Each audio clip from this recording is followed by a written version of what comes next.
അസ്സലാമലൈക്കും. ഇപ്പം ഞാൻ ഇന്ന് വന്നിട്ടുള്ളത് വീണ്ടും ഒരു ഹെയർ ബാൻഡ് ഉണ്ടാക്കുന്ന ഒരു വീഡിയോ ആയിട്ടാണ്. വളരെ സിമ്പിളായിട്ട് തുടക്കക്കാർക്ക് പോലും വളരെ സിമ്പിളായിട്ട് ഉണ്ടാക്കാൻ പറ്റുന്ന ഒരു ഹെയർ ബോ ആണ് ഞാനിന്ന് ഉണ്ടാക്കുന്നത്. അതായത് അതിന് നമുക്ക് ആവശ്യമായിട്ട് വരുന്നത് ഒരു കമ്പി ഹെയർ ബാൻഡ്. അപ്പോൾ ആദ്യം തന്നെ നമ്മൾ കമ്പി ഹെയർ ബാൻഡ് എടുത്തിട്ട് അതിൻ്റെ അറ്റത്ത് കുറച്ച് പശ പരത്തിയിട്ട് നമ്മൾ എൻഡ് ബീഡ് ഇടണം. തുടക്കത്തിൽ തന്നെ നമ്മൾ എൻഡ് ബീഡ് ഇട്ടതിന് ശേഷമാണ് അതവിടെ പ്രസ് ചെയ്തിട്ട് നന്നായി അമർത്തിയിട്ട് അത് പശ ഉണങ്ങുന്ന വരെ അത് അങ്ങനെ വെക്കുക.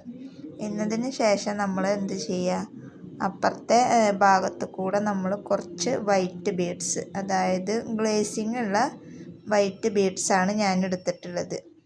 അതൊരു അര ഭാഗത്തോളം നമുക്ക് വൈറ്റ് ബീഡ്സ് ഇടാം. അതായത് ഇതിങ്ങനെ ഓടിക്കളിക്കാതിരിക്കാൻ വേണ്ടിയിട്ടാണ് ഞാൻ കംപ്ലീറ്റ് ഗമ്മ് വരട്ടിയതിന് ശേഷം ഈ ബീഡ്സ് ഇടുന്നത്. അപ്പോൾ നമുക്കത് ഫുള്ളായിട്ട് ഇട്ടിട്ട് കാണിച്ചില്ല. ഫുള്ളായിട്ട് വേണ്ട, ഒരു അര ഭാഗത്തോളം നമുക്ക് വൈറ്റ് ബീഡ്സ് ഇട്ടിട്ട് കാണിച്ചു തരാം. ഇനി നിങ്ങളുടെ കയ്യിൽ ഏത് ബീഡ്സാണോ ഉള്ളത് വെച്ചെങ്കിൽ അത് അതിനനുസരിച്ചിട്ട് നിങ്ങൾക്ക് ഇഷ്ടമുള്ള ബീഡ്സ് നിങ്ങളുടെ കയ്യിലുണ്ടെങ്കിൽ അതിനനുസരിച്ച് ചെയ്യാം. ഞാൻ വൈറ്റ് ബീഡ്സിൻ്റെ കയ്യിൽ ഓൾറെഡി വൈറ്റ് ബീഡ്സ് ഉണ്ട്. പിന്നെ എനിക്ക് തോന്നി ഇത് ചെയ്തപ്പോഴും മറ്റുള്ള യൂട്യൂബേഴ്സിൻ്റെ ചാനലിലൊക്കെ ഇത് കണ്ടപ്പോഴും വൈറ്റ് ബീഡ്സാണ് ഇതിനൊരു നല്ലൊരു ഭംഗി തോന്നിയത്. അപ്പോൾ അതുകൊണ്ടാണ് ഞാൻ വൈറ്റ് ബീഡ്സ് കൊടുത്തത്. ഇനി നിങ്ങൾക്ക് നിങ്ങളുടെ കയ്യിൽ ഏതാണോ ഉള്ളത് വെച്ചെങ്കിൽ അതിനനുസരിച്ചിട്ട് നിങ്ങൾക്ക് കൊടുക്കാം. അപ്പോൾ നമ്മൾ എന്ത് ചെയ്യുക, അര ഭാഗത്തോളം നമ്മൾ വൈറ്റ് ബീഡ്സ് ഇട്ട് കൊടുക്കുക. അപ്പോൾ കുറച്ചും കൂടെ ആവാനുണ്ട്. അങ്ങനെ അത് ഫുള്ളായിട്ട് ഇട്ട് കൊടുക്കുക. ഇട്ട് കൊടുത്തതിന് ശേഷം നമുക്ക് അടുത്ത ഭാഗം ഞാൻ കാണിച്ചു തരാം. ഹെയർ ബാൻഡിൻ്റെ അര ഭാഗത്തോളം നമ്മൾ വൈറ്റ് ബീഡ്സ് ഇട്ട് കൊടുത്തിട്ടുണ്ട്.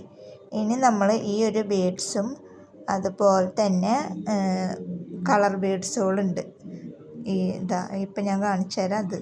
ഈ കളർ ബീഡ്സ് നമ്മൾ ഓരോന്നായിട്ട്, ഒരെണ്ണം ഈ ബീഡ്സ് ആണെങ്കിൽ ഒരെണ്ണം ആ റിങ് പോലത്തുള്ള ബീഡ്സ്, അങ്ങനെ റിപ്പീറ്റ് ചെയ്തിട്ട് കുറച്ച് ഭാഗത്തോളം വരെ നമ്മൾ അങ്ങനെ റിപ്പീറ്റ് ചെയ്തിട്ട് ഇട്ട് കൊടുക്കുക. എന്നിട്ട് വീണ്ടും കുറച്ചൊരു ഭാഗമായി കഴിഞ്ഞാൽ വീണ്ടും നമ്മൾ എന്ത് ചെയ്യുക, വൈറ്റ് ബീഡ്സ് ഇട്ട് കൊടുക്കുക. എന്നിട്ട് അറ്റം വരെ വൈറ്റ് ബീഡ്സ് ഇട്ട് കൊടുത്തതിന് ശേഷം പിന്നെ നമ്മൾ ലാസ്റ്റിൽ എൻഡ് ബീഡ് വെച്ചെടുക്കുക.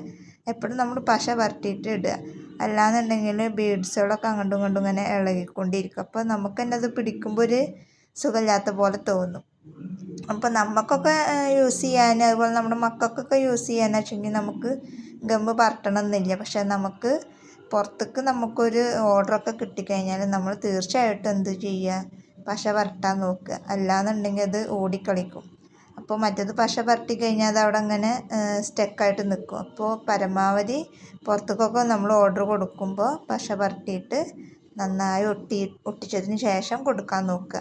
അപ്പോൾ നമ്മൾ തുടക്കത്തിൽ തന്നെ നമ്മൾ പാളിപ്പോയി കഴിഞ്ഞാൽ പിന്നെ നമുക്ക് ആ ഓർഡർ കിട്ടില്ല. അപ്പോൾ അതൊക്കെ നല്ലപോലെ ശ്രദ്ധിച്ചതിന് ശേഷം മാത്രം പുറത്തേക്കുള്ള ഓർഡറൊക്കെ എടുക്കുക, നല്ല രീതിയിൽ ചെയ്ത് കൊടുക്കുക. ഇപ്പം അത് കംപ്ലീറ്റ് ആയിട്ടുണ്ട്. ഫൈനൽ ലുക്കാണിത്. അപ്പോൾ ഇതുപോലെ ഞാനൊരു 5 ഹെയർ ബാൻഡ് ചെയ്തെടുത്തിട്ടുണ്ട്.